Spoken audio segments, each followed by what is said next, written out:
नमस्कार दोस्तों, मेरा नाम है हरीश कुमार साहू।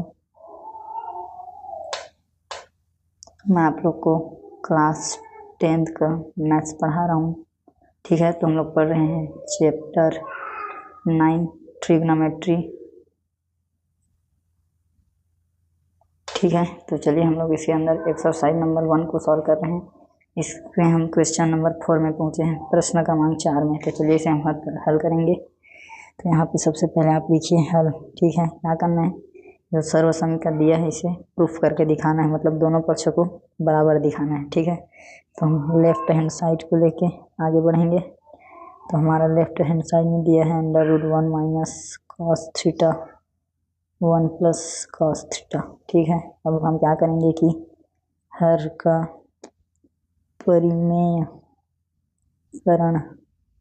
करने पर, ठीक है, हर का परिमेयकरण करेंगे तो ये क्या हो जाएगा, इस प्रकार से लिखाएगा √1 प्लस cos थीटा 1, ये माइनस है, 1 प्लस cos थीटा, फिर ये इंटू हो के यहाँ पे 1 प्लस cos थीटा हो जाएगा, 1 माइनस ये भी 1 प्लस cos थीटा। इस प्रकार से लिखाएगा। हर का परिमेयकरण करेंगे तो क्या होता है, हर का परिमेयकरण करते हैं तो ये जो माइनस है ये प्लस है, तो इधर आके क्या हो जाएगा, ये माइनस हो जाएगा।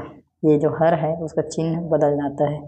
ठीक है, हर का चिन्ह बदल जाता है। ठीक है, इसमें जब हर का परिमेयकरण करते हैं। ठीक है, तो बदल गया। अब इसे हम करेंगे तो क्या हो जाएगा, किस प्रकार से दिखाएगा,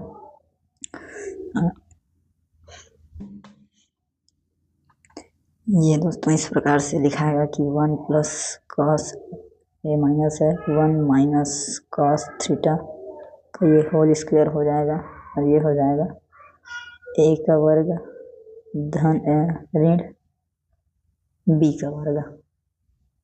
ठीक है दोस्तों, इस प्रकार से लिखाएगा। उसके बाद इसका स्क्वायर है ऊपर वाला अंश का, तो ये वर्णी से बाहर आ जाएगा, तो 1 माइनस cos थीटा हो जाएगा। और यहाँ पर एक हम फार्मूला लगाएंगे कि 1 माइनस cos स्क्वायर थीटा बराबर होता है sin स्क्वायर थीटा। ठीक है, तो ये नीचे वाला क्या हो जाएगा हमारा, sin स्क्वायर थीटा। अब इसे बांट के लिखेंगे 1 अपॉन साइन थीटा, इसके लिए cos theta upon sine theta. ठीक है, तो ये हो जाएगा आपका cosec थीटा, फिर ये हो जाएगा आपका, सॉरी ये माइनस है, माइनस cot थीटा। ठीक है, तो ये क्या हो गया, ये RH के आ गया हमारा। लेफ्ट हैंड साइड को लेके आगे बढ़े, राइट हैंड साइड मिल गया है, क्या हो गया, प्रूव हो गया, left hand side is equal to right hand side. ठीक है दोस्तों, इस प्रकार से बहुत ही आसान है। यदि आप ऐसे करने वाले क्वेश्चन देखें, इस प्रकार से क्वेश्चन जिसमें अंश और हर हो, तो उसको हर का परिमेयकरण करके आप हल करेंगे तो क्वेश्चन आपका बन जाएगा। ठीक है, तो दोस्तों उम्मीद करता हूँ कि जो आपको बताने का प्रयास किया हूँ आपको समझ में आया है। ठीक है, वीडियो को देखने के लिए आपका बहुत बहुत धन्यवाद। ज़्यादा से ज़्यादा दोस्तों ज़रूरतमंद तक शेयर कीजिए, वीडियो को लाइक करिए, चैनल को सब्सक्राइब करिए। ठीक है दोस्तों, मिलते हैं अगले वीडियो में, तब तक के लिए जय हिंद, वंदे मातरम।